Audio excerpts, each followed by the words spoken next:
It was the dust that gave it away, not the old desks, the crumbling drywall, or the smell of mildew that had settled into the bones of the building over decades. It was the chalkboard long thought to be sealed behind a false wall where someone had scrawled a name that hadn't been spoken aloud in 50 years. Elijah. No last name, no message, just that. Written in chalk, too white, too fresh, too deliberate to have come from the past. Yet there it was, under 3 layers of plaster and an old cork bulletin board nailed flat against the wall since the 1980s, and the room had been locked from the inside. It was the maintenance crew that found it. They were renovating St. Augustine's Preparatory Academy, a long-defunct Catholic boys' school nestled in the pine woods of northern Maine. The building, vacant since 1996, was being converted into a community center. A kind of symbolic cleansing of the past, but the past wasn't done. One of the workers, a retired Marine named Cal Monroe, had been the first to pull down the crumbling panel and reveal the faded green chalkboard. He stared for nearly a full minute before calling his supervisor. "This wasn't here," he said, pointing. "I swear to God, this wasn't here when I scoped this room last week." The site supervisor brushed his hand across the board. Dust clung to his fingers, except where the name was written. "Someone's playing a joke," he muttered. "Then how'd they get in?" Cal asked. "The windows bolted. Door was sealed with steel brackets. This place hasn't had power since the 90s. No one's been in here." They stared at the name again. Elijah. Nothing else. Just that single, uncheckable word. 1971. Elijah Marin was 11 years old when he disappeared from St. Augustine's. The last person to see him was a teacher's aide who claimed the boy was finishing an extra credit assignment in the library that Thursday afternoon. He never made it back to the dormitories. There was no announcement, no school-wide alert. His absence was first noted at Friday morning roll call. A quick search of the school grounds turned up nothing. The administration waited 2 more days before informing the sheriff's department, claiming the boy had likely run away, that he was troubled, solitary, withdrawn. That was their story, and it stuck. No posters were printed, no interviews given. The local newspaper printed a 2-sentence notice buried beneath a wedding announcement. It read, "Elijah Marin, 11, has been missing since Thursday evening. If seen, please contact school authorities." That was it. 2023. Half a century later, the name reappeared. The discovery made local news. Nothing viral, just a blip on a regional feed. A throwaway story filed under curiosities. But it was enough to catch the attention of someone who had never forgotten Elijah. Mrs. Rhea Collins. She had been 12 when he vanished. A fellow student. One of the only girls allowed on campus during weekday tutoring programs. Her mother taught Latin there.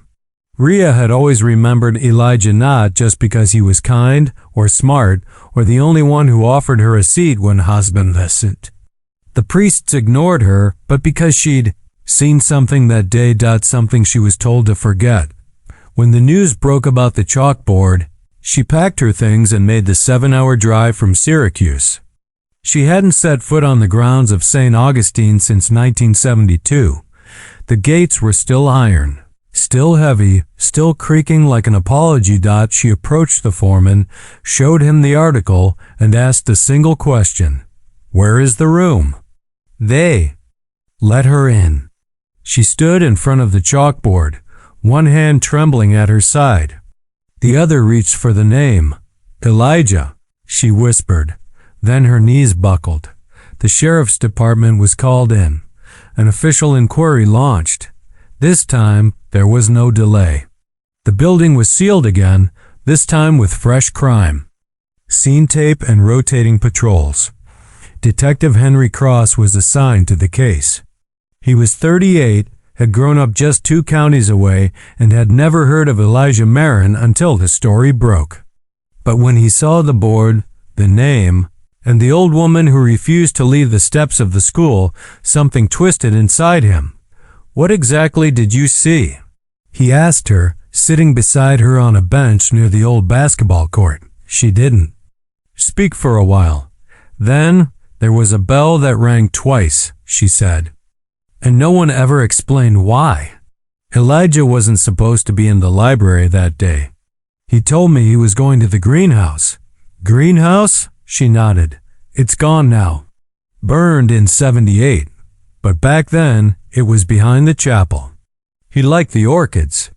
Told me they were the only thing alive in that place. Cross took notes, but he already knew this wasn't going to be a simple case of a missing boy. This was a buried past coming back for air. They found the old greenhouse foundation 3 days later. The soil had long been covered by gravel and invasive vines, but the square footprint was intact. When the cadaver dogs hit on the south corner, the mood shifted. Within hours, ground-penetrating radar confirmed what everyone had begun to fear. There were remains child-size tightly curled in a fetal position. Under just 3 feet of earth, the body was exhumed with care. What hadn't decomposed had fossilized tiny. Bones, the curvature of a rib cage, a portion of a shoe heel. They didn't need DNA to confirm what they already knew. But the lab did the test anyway. It was Elijah. 52 years after he vanished. They found him not even 100 yards from the building that claimed to have searched the grounds. His body was wrapped in what had once been a navy blanket. An embroidered patch still clung to one corner, property of St. Augustine's Academy, but it was what they found near the remains that made everyone fall silent. A rusted tin box. Inside it, a page torn from a spiral notebook, a stub of graphite, a faded drawing of a single flower, a white orchid, and below it, scrawled and shaking, slanted handwriting.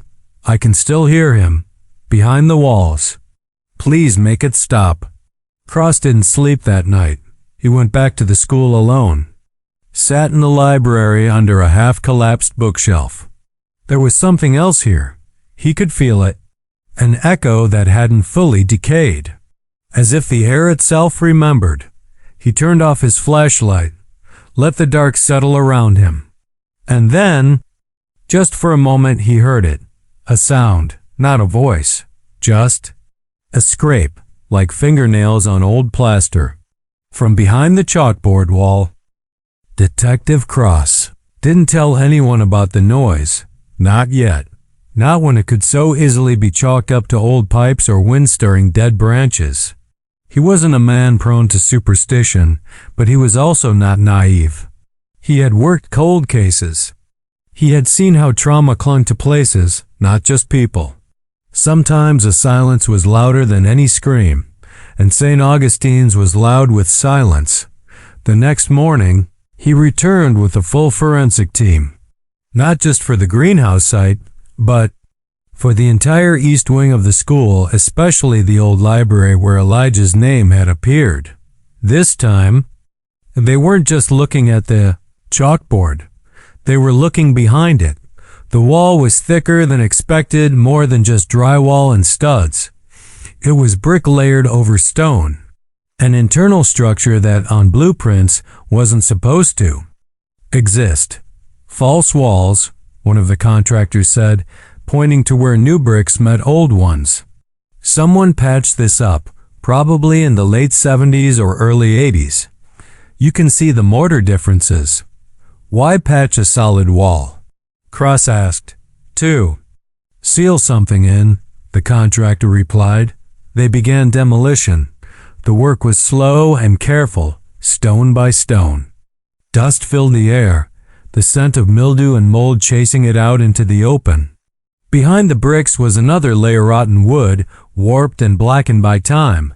And then, the hollow thud. An empty space. They widened the hole, and inside, dimly, lit by the work lamps, a narrow crawl space revealed itself. Only about 5 feet high, 10 feet across. Enough to crouch, to hide, to trap. The room had no door. No hinges. No lock from the outside. Just this, an impossible little pocket of forgotten architecture.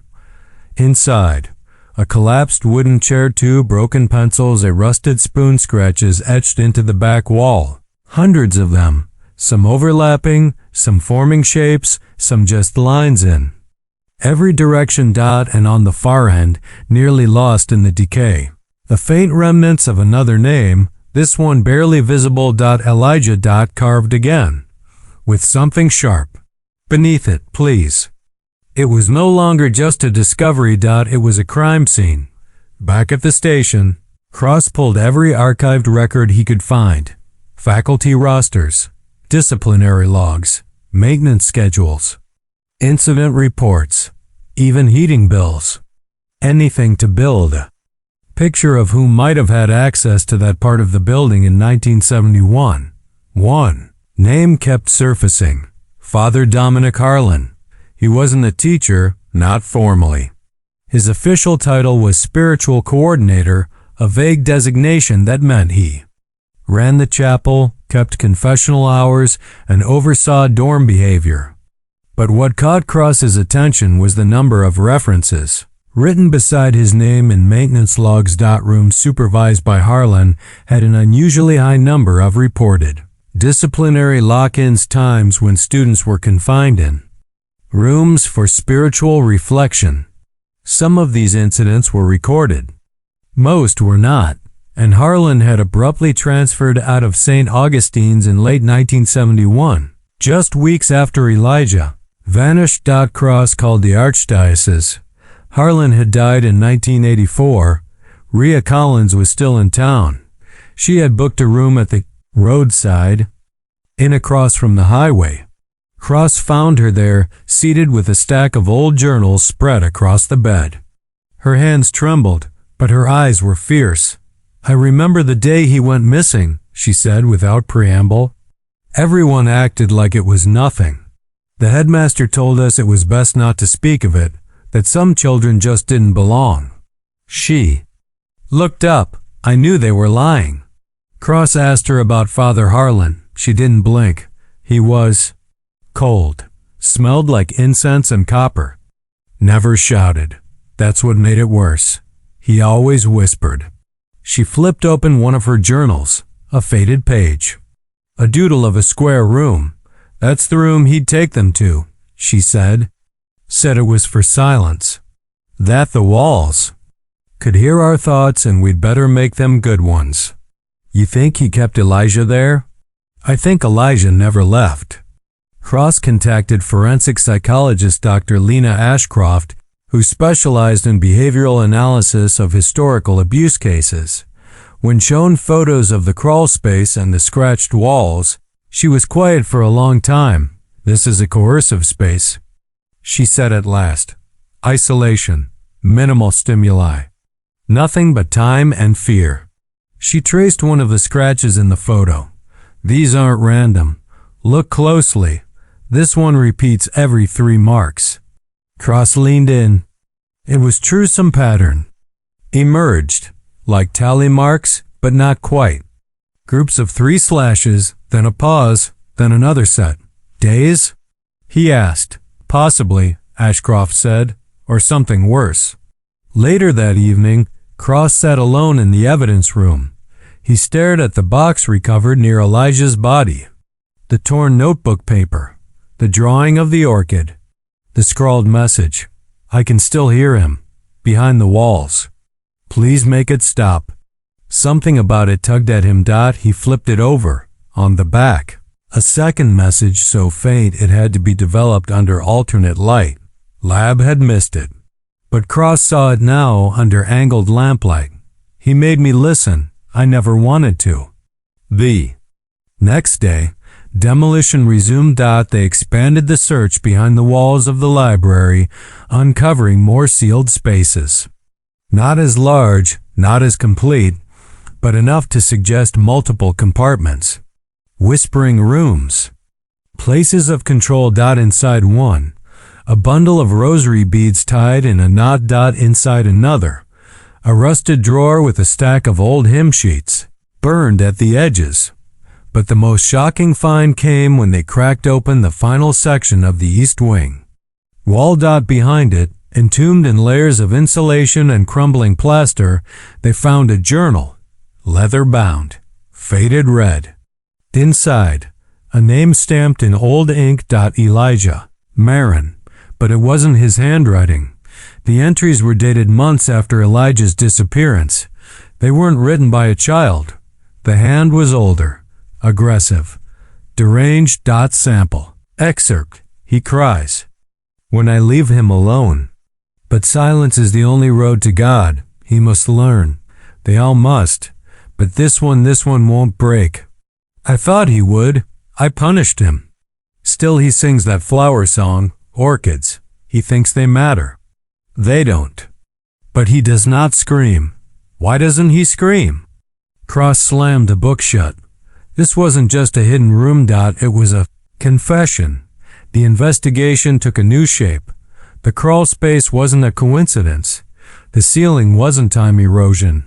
These rooms were designed, hidden, and buried under a deliberate campaign of silence. And Elijah? He had held on for longer than anyone realized. Long enough to leave behind signs, scratches, messages. Hoped out he hadn't run away. He had fought. 2 days later, Cross returned to the school alone once more. Not as a detective, as a man chasing an echo. He brought the chalkboard eraser from the original scene. Something compelled him to clean it, see what lay beneath the first name. Maybe nothing. Maybe dust. He wiped the chalk away. A second name appeared. Sam. Cross froze. He knew that name. Samuel Booth. A boy who attended St. Augustine's in 1983. Disappeared from a field trip. No remains ever found. Case closed quietly. Presumed. Runaway. But Sam had never left campus. Cross's hands shook. He looked back at the wall, and for the first time, he noticed something else scratched near the baseboards of the chalkboard frame. A phrase. So faint he had to press his forehead close. To see it in the right light, Elijah kept singing. I didn't. The press caught wind of the second name within 48 hours. Sam Booth. Local networks dug through archived footage, interviewed long-retired teachers, and pressed the diocese for answers. For the first time in decades, St. Augustine's wasn't just an abandoned building. It was a crime scene. A symbol. A wound. Detective Cross stood on the eastern lawn, the wind biting harder than usual. It smelled like the past wet paper, rusted hinges, soil that remembered. He looked up at the crumbling stone spire. This place had tried to erase its ghosts. It had failed. A forensic scan of the chalkboard wall confirmed 2 sets of handwriting, one belonging to Elijah and one unidentified. But the age of the chalk, its chemical freshness, was impossible to explain. No signs of recent entry. No disturbance to dust layers. As if the message had simply appeared. Cross didn't believe in the supernatural. But even he couldn't deny that this case had stepped beyond the borders of what felt explainable. He called Rhea Collins. We found Sam's name, he said. There was a long silence. I told him there was more, she whispered. I always said he wasn't the only one. You knew Sam? I remember the day he went missing. I'd come back to visit my mother. She still taught Latin. Sam was shy, but he always hummed just like Elijah. Same tune, same notes. Cross leaned forward. What tune? A lullaby, she said. They both knew it, and no one could ever tell me who taught it to them.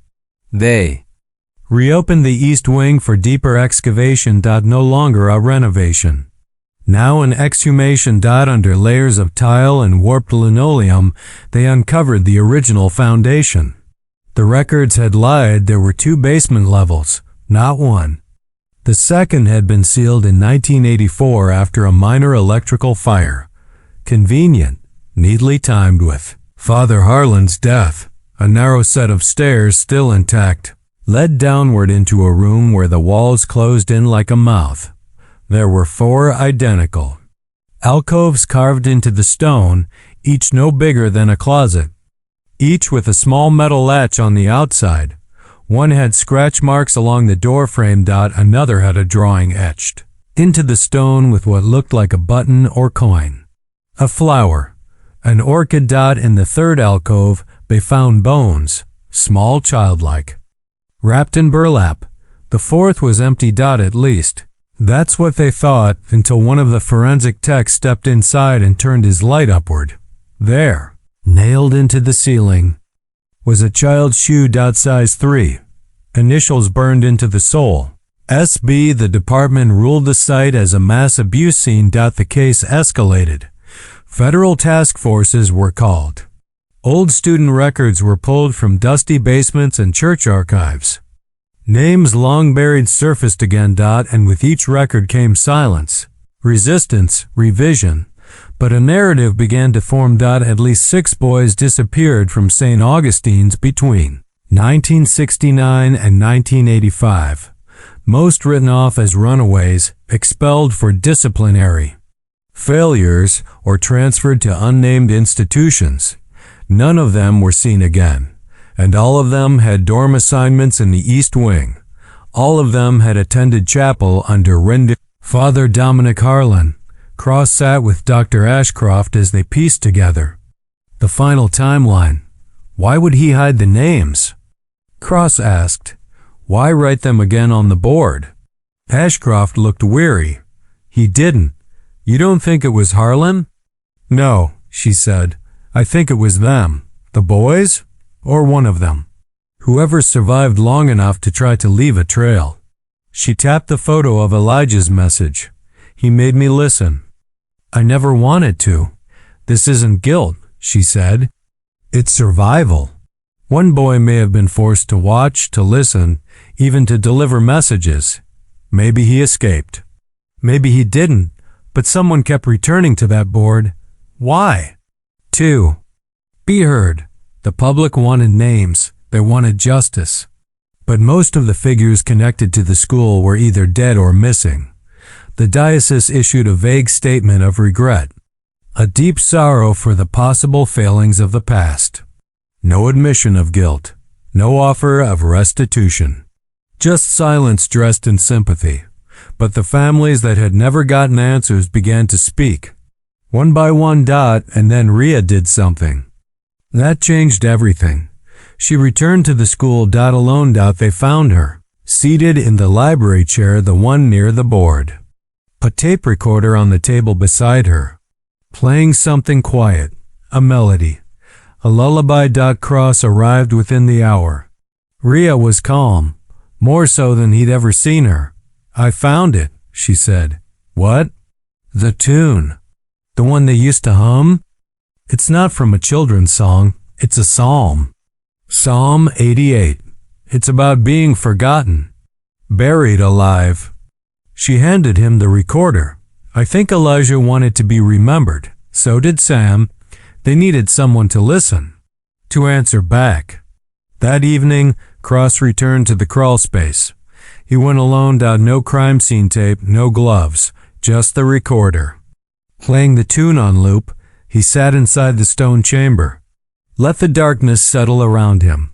Then he whispered the names. Elijah, Sam, I hear you. He waited. And for the first time, the silence didn't feel empty. It felt full. 3 months. Later the school was demolished. Not partially, completely. Down to the foundation.